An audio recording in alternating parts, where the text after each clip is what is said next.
doors of yours. They're all tears, right? Well, open one up. Open one up to Paris. I want to be shut of all this. Not until we find Comstock. Comstock's dead! No. He was here. This way.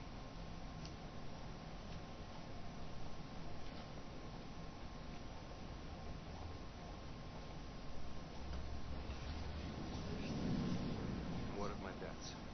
Bring us the girl, and wipe away the debts. This is the man who hired me to find you. Really? Yes. The girl for the debt.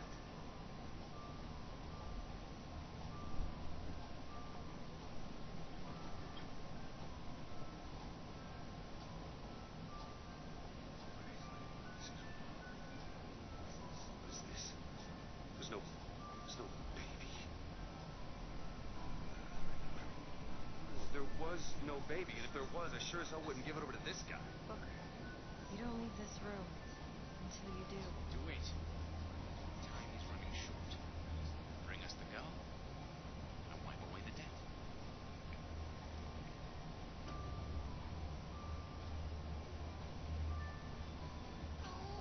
Go ahead. No. You can wait as long as you want. Eventually you'll give him what he wants. How do you know all this? I can see all the doors. What's behind all the doors? Behind one of them, I see him.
to when he was born. Smother this son of a bitch in his crib.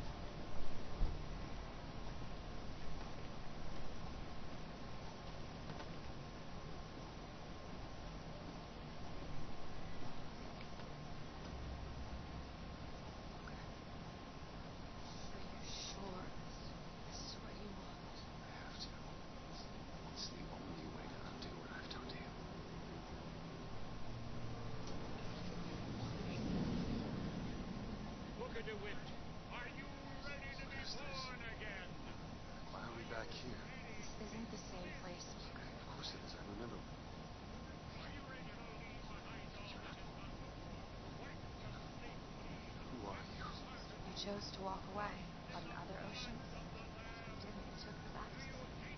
You were born again as a different man. It all has to end. To have never started, not just in this world, in all of ours. Smother him in the crib. Smother. Before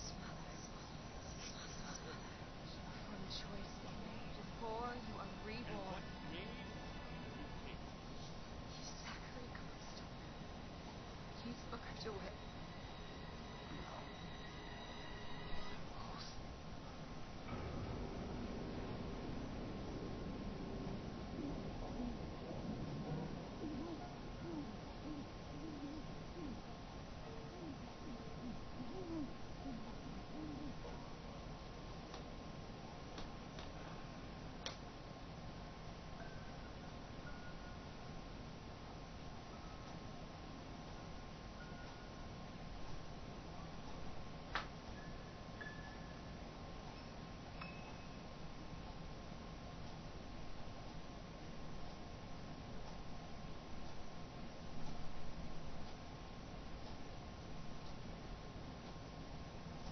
Dun dun dun. So, giant info dump. And I will link a thread from NeoGaf that will probably explain it a lot better than me, but I'll try. So Booker is Comstock. After he leaves the army and all the... I don't think we heard it, but in one of... Basically, through if you listen to Comstock anyway, you find out that he the army, other people in the army suggested he was part Indian, and he got really pissed with it and just straight up murdered about 100 Indians for no reason. And then after Wounded Knee, he got racked with guilt, and he decided to go to a baptism. I don't know, that wasn't explained.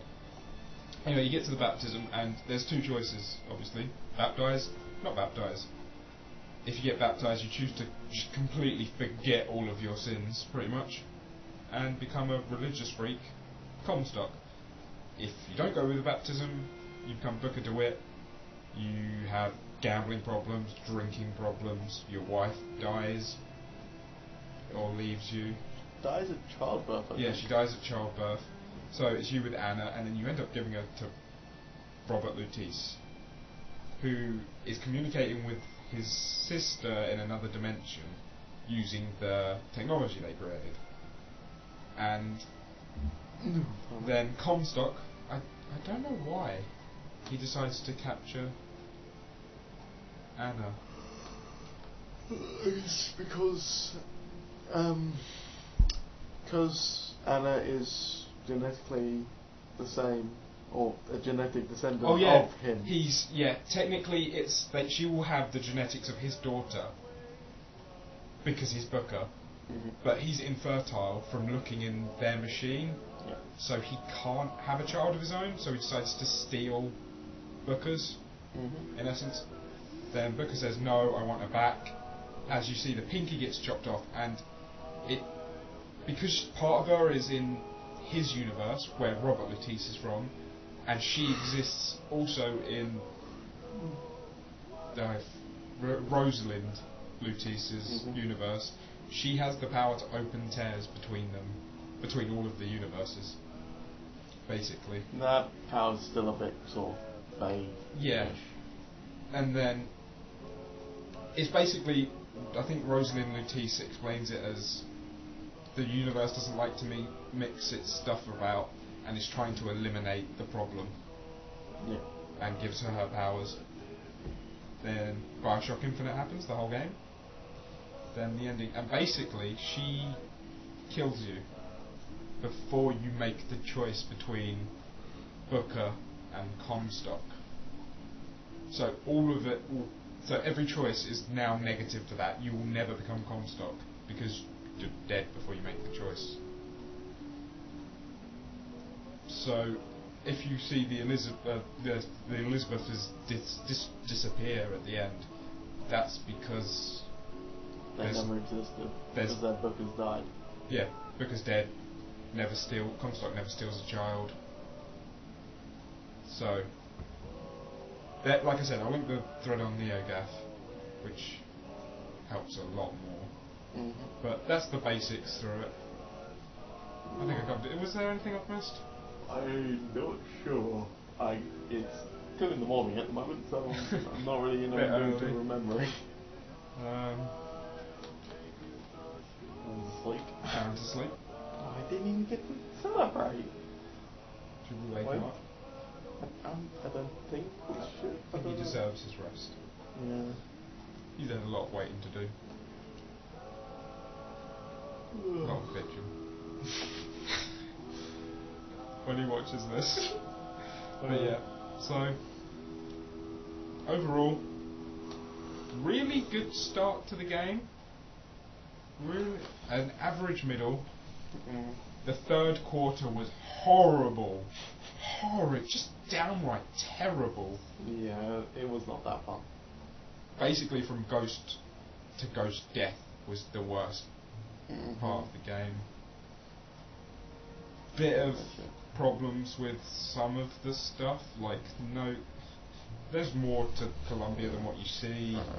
Well, to be fair, Rapture has that as well. Like Rapture was huge as well, but it was just you went to a lot of different places in Rapture to get shit done. Yeah. While as in there, it was like everything's conveniently in the same sort of area. Yeah. Like I didn't really mind traveling that much. Like as long as the environments were different and shit, then it wasn't that much of a deal for me. But I understand other people didn't share that sort of feel. Yep. So that's why this game is different to that. And then some of the weapon choices was pretty much horrible. Like RPG volley gun useless. If you just, I don't know, the box weapons were pointless as well. Like a scrounging set of people wouldn't make their own weapons. No. They'd steal weapons. And yeah, the gunplay also was a bit off, I think. Yeah. Still, it's not Bioshock's strong point. It's never been. No. Figures are cool still, but they just seem pointless. Out of place here. Really freaking out of place. Like in Rapture, you needed to have plasmids to live. Well, you did when you get there. Otherwise, you'd be dead instantly. Well, technically, they used it. It was helpful, and then people started getting hooked and started using them too much, and it did weird things to them. Here you have like a guy uses the fire vigor, and somehow he's now super explosive and pissed. Yet you're perfectly okay. Whoa. The fair at the start, like, what was the point of that? You're showing off figures and no one's using them. She had a full plate of possession. No one picked it up. Yeah. It was only you. Yeah. Because I'm apparently the only one creepy enough to look like they want to wreck people. Yep. The fair reminded me also about the coin flip. Probably a lot of people wondering what the coin flip was about. You know, heads or tails, and there was all heads. If you count them up, that's 122 heads. You're the 123rd person to take it. That means there's been 122 failed bookers before you. All making constants and variables. What you call is a variable. It's always heads. It was sort of a I think they used it as a check to see if you're on the right track. But yeah, so 122 Booker failures before you, I think. Because think, you saw the lighthouses. They had that many chances to get it right. Well, as Elizabeth said, there were millions upon millions, so they weren't going to run out at any point soon. And there was actually, in the Voxophones, there was arguments between Rosalind and Robert. Robert wanted to fix it. And Rosalind was like, what's the point? We're going to cancel out one set of infinites in an infinite amount of infinite universes. And she goes, but I will follow him because he is my brother. That is actually a line, I remember that. Yeah. So, again, really good story with the Ghost Week part. If you delete that part of the game, it was a solid game. If you just had Elizabeth chopping off her mum's hand and fucking slapping that shit on the guard gate thing, then that would have been fun down there. Or even you walk through that part to get to the graveyard. Why couldn't they just move the graveyard to the front, move the house next to the graveyard, and then make it a linear progression to the end, and then you have to just run back through an empty corridor? Something like that. But instead you run to the house, then run back to the graveyard, then run all the way back to the bank, then come all the way halfway back one route to the Latisse lab, and then all the way round to the other halfway point on the other loop to the photograph shop. Yeah. It was, if you just move it around a bit, it would have made that at least another half hour shorter. It would have just made it a lot easier and a lot less annoying. And why do we need 3 ghost fights? You could have just had her pop her head up and go and then fly off to the next area without a fight. Those are one of the rare occasions I would have preferred a QTE. Oh yeah, this is than them singing the song. I think the so. guitar thing. Should we shut up for this? Sure. Ow, I caught my tongue. Are we going to stop for this bit? I'm not sure, because we might get copyrighted. Yeah, we'll probably talk over this bit. Yeah, I'm going to talk over this bit. Yeah, so... It's not really that important, to be honest. It was an interesting song, but she was just singing about the game, and it was just like, Meh. Meh. She's actually doing quite well, though. Yeah. Any other gripes? I don't know. Fink's character was a bit weird. Yeah.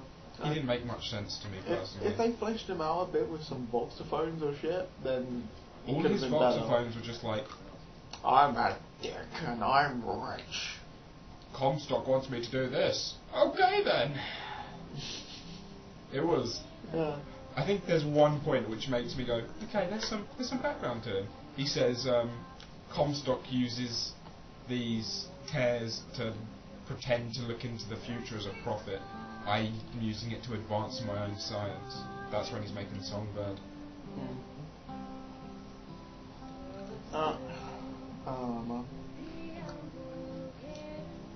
I think it was all cool and shit, but I don't know, I think the annoying thing is that it's just because they set the bar so freaking high for the first one.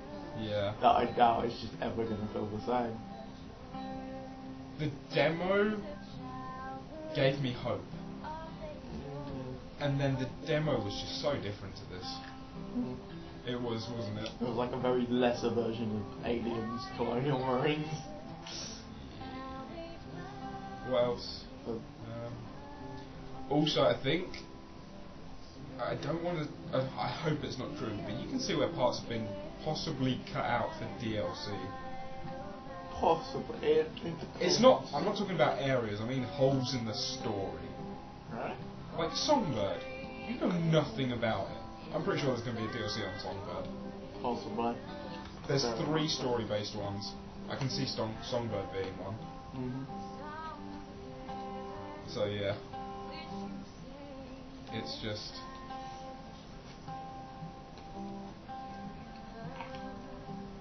Also, the old Elizabeth bit. That was weird. You were confused about something. We were going to talk about it in the credits. I don't understand why he's teleported into the future. She drags him into the future to give him the card because he always gets stopped by the constant is he gets stopped by Songbird, no matter what. Oh, okay. So she drags him into the future to give him the card, which allows him to control Songbird. Oh, okay. To change it, to make it variable. Okay, that makes sense. And I think that's also the cage and the bird pin quite symbolic. Whereas the cage ends up setting her free, even though it's meant to be a symbol of her chains. Yeah. And the bird is what's actually keeping her there. Yeah. And it's meant to be it's usually a bird is a symbol of freedom. Irony. I wish they would have done something like with that, like the pendant choice. Yeah, it wasn't like when you got stabbed.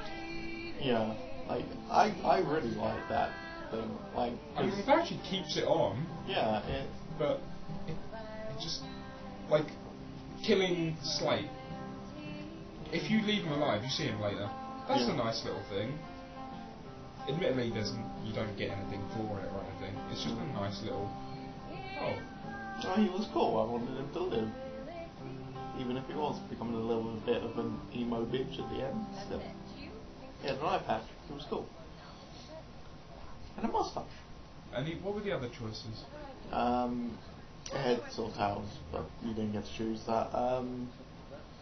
It was you just randomly got picked for you. That one. Yeah. Think wasn't an option.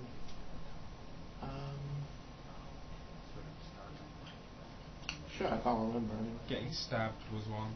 Yeah, getting stabbed was one. But that didn't affect anything at all, other than the band. The only one I think did was the first choice.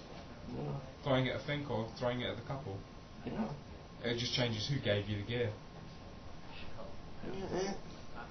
I think you shouldn't have got the gear if you threw it at them. Well, there's just not really much reason for Fink to give you that.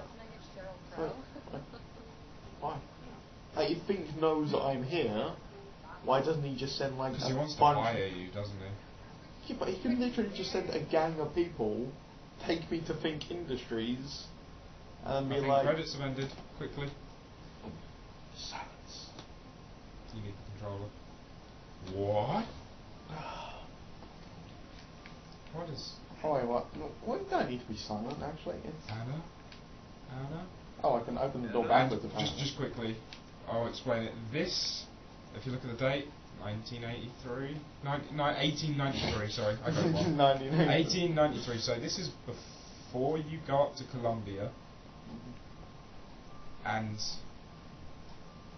we have to be quiet for the next bit, but this means that, like, when I was saying you got killed, and that means that the baptism was definitely a no.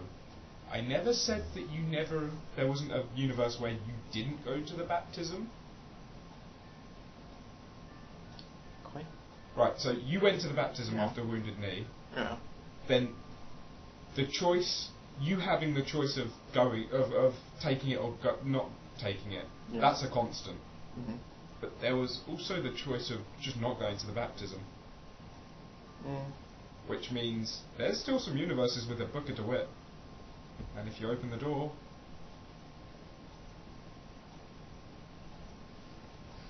Actually, that sounds like... Yeah, oh. Yeah. Yeah, that sounds like an even better theory than the choice between, like, the previous theory where it was, like, only the Bookers that accepted get drowned. Yeah, because if you say she kills you before you make the choice, she says that specifically, which is why I don't really like that theory you mentioned. So my theory is there's some Bookers that didn't go to the baptism, and their lives continue. Essentially, they are the same as the Booker that didn't accept, but they just didn't go to the baptism anyway. They just said, baptism's not going to help me. Screw this. Also, one frame. Nice. It's loading. Also, about the ending, the first ending to Bioshock 1, I sat and had for 5 minutes and thought about it. The ending of Bioshock Infinite, I went on a YouTube video and a forum post to try and figure out what the hell happened. That is the difference between these two endings. Yeah, but... It's still great. It's good, but in the same sense, I don't like it. Because it's too hard to understand. I don't want to think that hard about an ending to a game.